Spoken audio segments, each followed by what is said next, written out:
Yo guys, apa kaps? Bye-bye toh. Film kita kali ini berjudul Snatch yang bercerita tentang dua cerita berbeda dengan latar belakang masing-masing. Namun sebuah peristiwa membuat dua cerita yang berbeda tersebut saling beririsan dan saling terhubung. Bingung gak tuh? Ya wes lah, kita langsung aja let's go ke filmnya.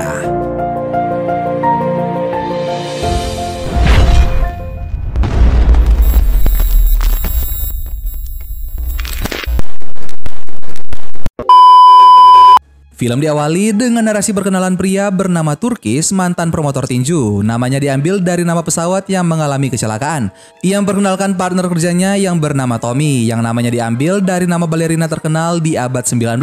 Saat ini mereka sedang berhadapan dengan seseorang. Turkis berkata dia tidak tahu apapun soal berlian yang berasal dari Antwerp. Scene lalu berpindah di Antwerp, 4 orang pria menyamar dengan jenggot tebal melakukan perampokan berlian di sebuah toko perhiasan.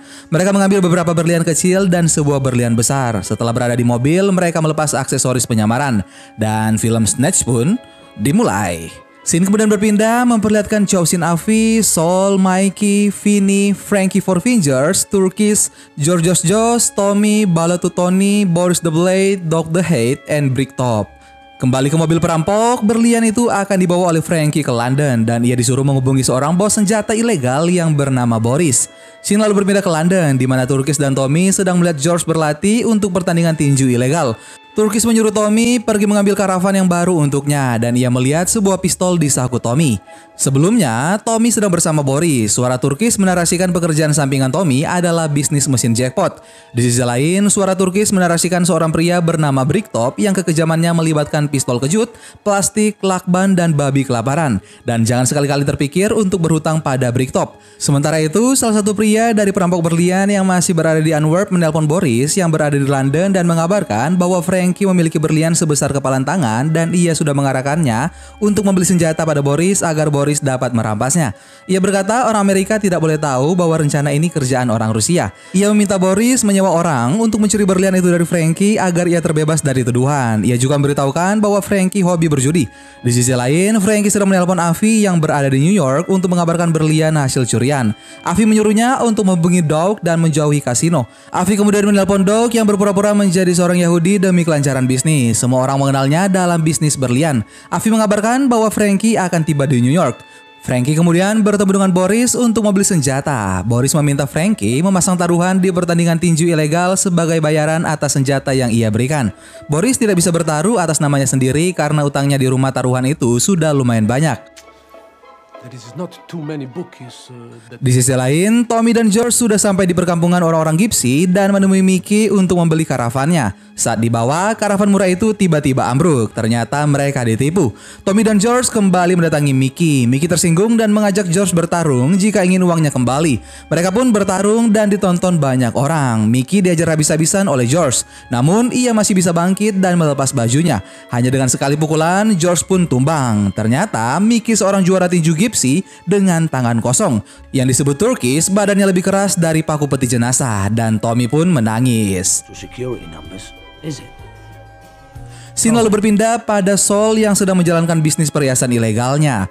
Vinny lalu menemuinya saat Bad Boy Lincoln juga berada di sana untuk memeriksa berlian yang ia bawa. Namun berlian itu ternyata barang Mickey Mouse alias KW. Vinny pun melempar tas berisi perhiasan yang ia dapat dari orang Gypsy. Anjing Vinny juga lari dan ia mengejar keluar. Boris datang ke toko Sol dan ia menawarkan pekerjaan dengan gaji 50.000 euro hanya setengah hari kerja. Ia menyuruh Sol untuk merampok seorang bandar taruhan. Di sisi lain, Doc sedang memeriksa berlian yang dibawa Frankie. Frankie memintanya untuk segera menyelesaikannya karena Frankie akan taruhan di pertandingan tinju ilegal. Sementara itu, Sol dan yang lainnya tak sengaja menabrak mobil Frankie saat akan parkir di depan rumah bandar milik Brick dan Frankie pun menjadi pingsan.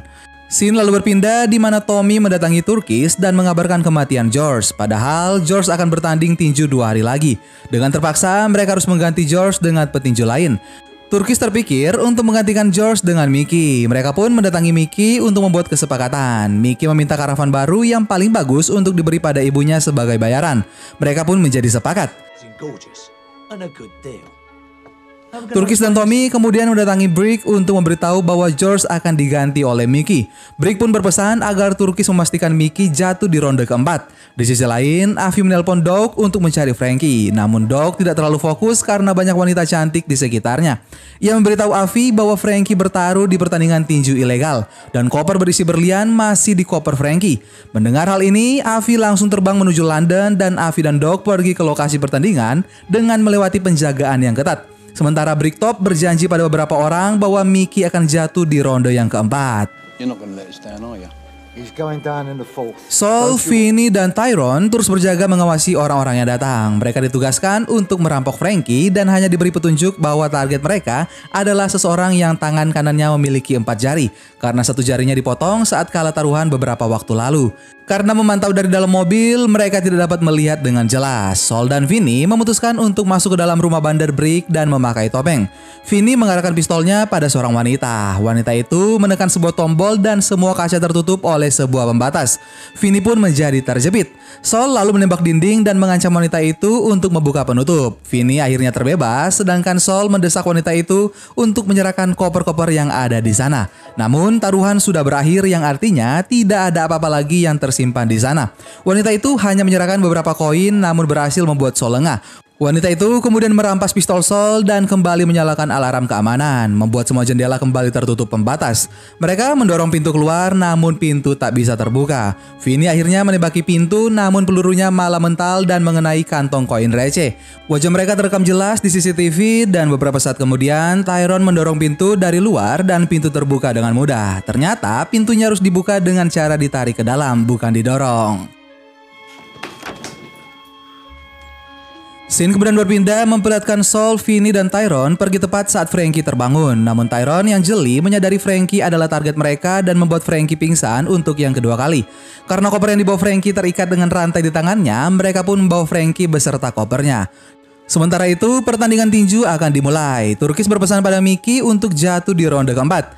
Mickey akan bertanding melawan Bomber The Madman Harris. Pertandingan pun dimulai. Bomber memukul kepala Mickey dengan kepalanya. Mickey membalasnya dengan satu pukulan. Bomber pun menjadi tumbang. Semua orang tercengang. Brick bahkan marah karena ia jadi disalahkan oleh orang-orang yang bertaruh Mickey tumbang di ronde keempat atas saran Brick. Dan mereka meminta ganti rugi.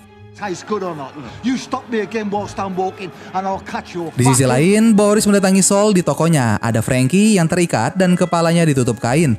Boris pun memberi uang bayaran, namun Saul dan Vinny meminta bayarannya lebih karena mengetahui isi koper itu adalah berlian. Boris kesal kemudian menembak kepala Frankie dan memaksa mereka untuk menyerahkan berlian. Namun ternyata koper itu menggunakan kunci kode dan hanya Frankie yang tahu kombinasi kodenya.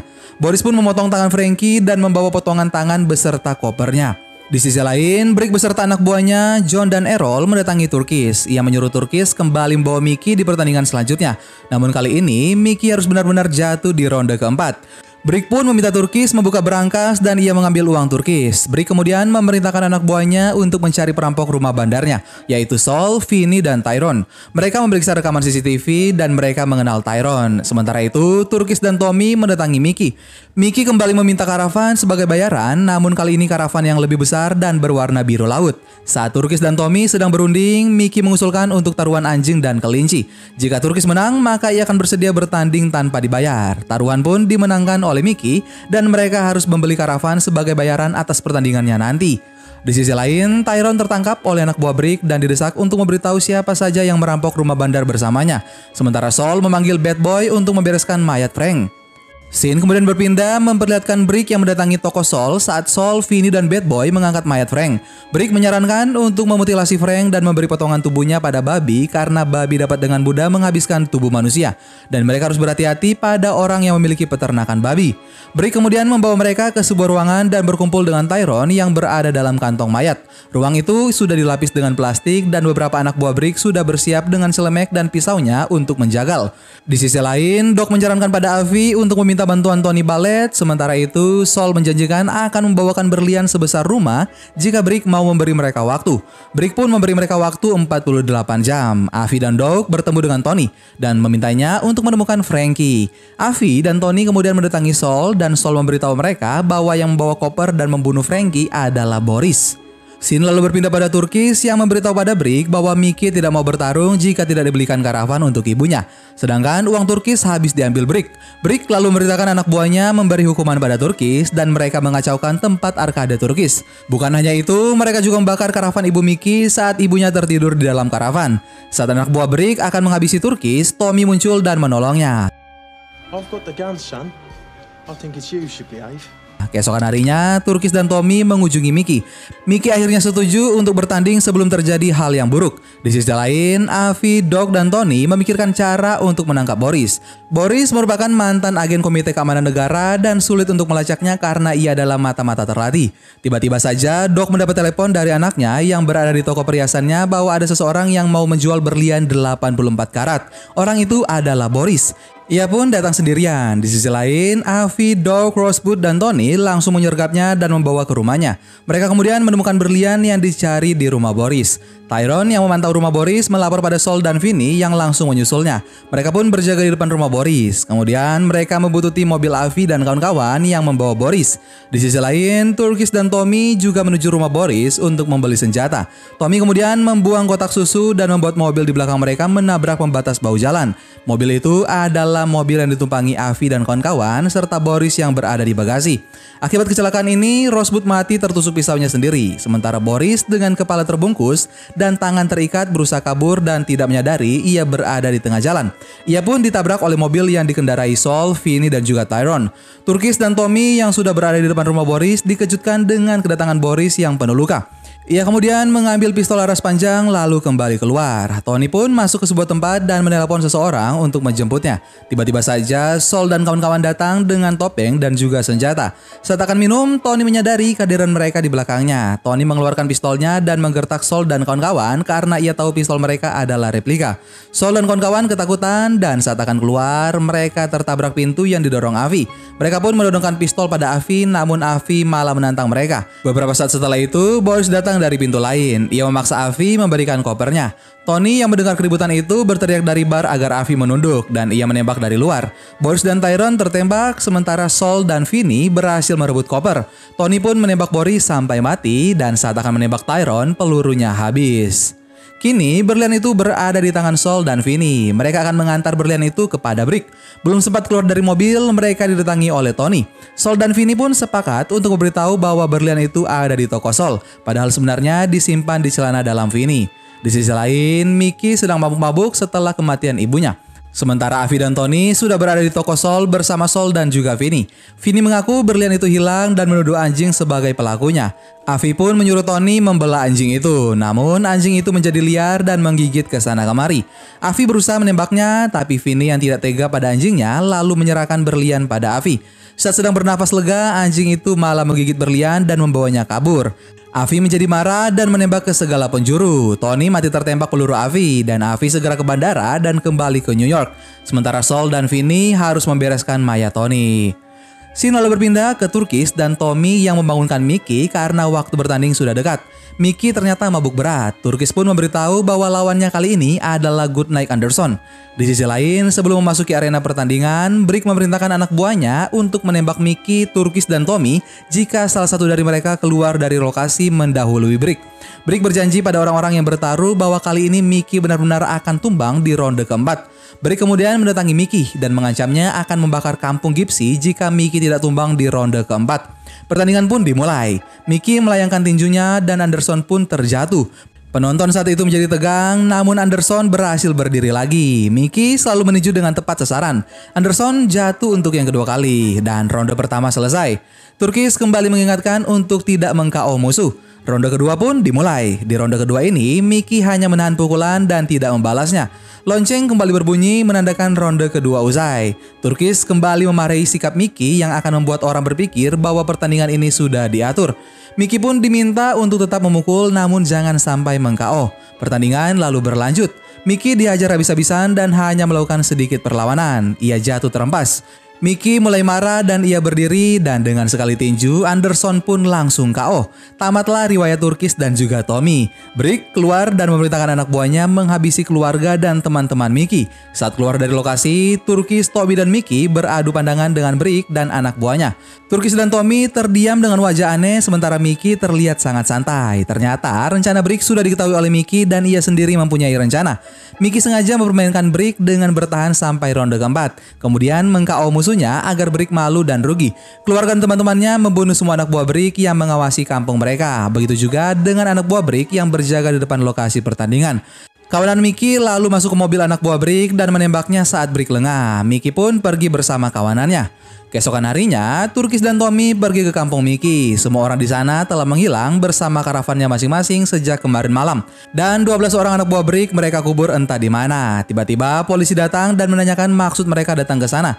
Turkis bingung dan anjing Vinny yang kemarin merampas berlian datang. Turkis kemudian mengaku bahwa ia sedang mengajak anjingnya jalan-jalan. Karena tidak ada sesuatu yang mencurigakan di mobil mereka, polisi menyuruh mereka pergi dan akhirnya mereka membawa serta anjing Vinny. Saat keluar dari perkampungan, mereka melewati Sol dan kawan-kawan yang sedang diinterogasi tentang mayat Frank. Sol dan kawan-kawan tercengang melihat anjing Vinny bersama Turkis dan juga Tommy. Scene kembali berpindah pada scene awal di mana Turkis dan Tommy sedang berhadapan dengan seorang pria. Ternyata saat anjing itu dibawa, Tommy memeriksakannya ke dokter hewan karena anjing itu terus saja bersuara. Dan benar saja ditemukan sepatu setengah tercerna, mainan dan juga berlian 84 karat dalam perutnya. Dan mereka pun membawa berlian itu pada pria yang berada di depan mereka saat ini, yang mereka yakini lebih mengerti soal berlian. Ternyata pria itu adalah Doc. Doc menelpon Avi dan Avi segera pergi ke London. Dan film Snatch pun selesai. Bagaimana guys film kita kali ini? Ayo komen dong, silahkan ramaikan kolom komentar kita. Atau kalau ada yang mau request film boleh juga tuh, Mimin tunggu ya. Oke, baiklah kalau begitu Mimin akhiri saja video kita kali ini. Sampai ketemu lagi bareng Mimin Kuanteng di film-film selanjutnya. Dan tak ada batasan dalam hidup kecuali yang kau buat sendiri. Dadah.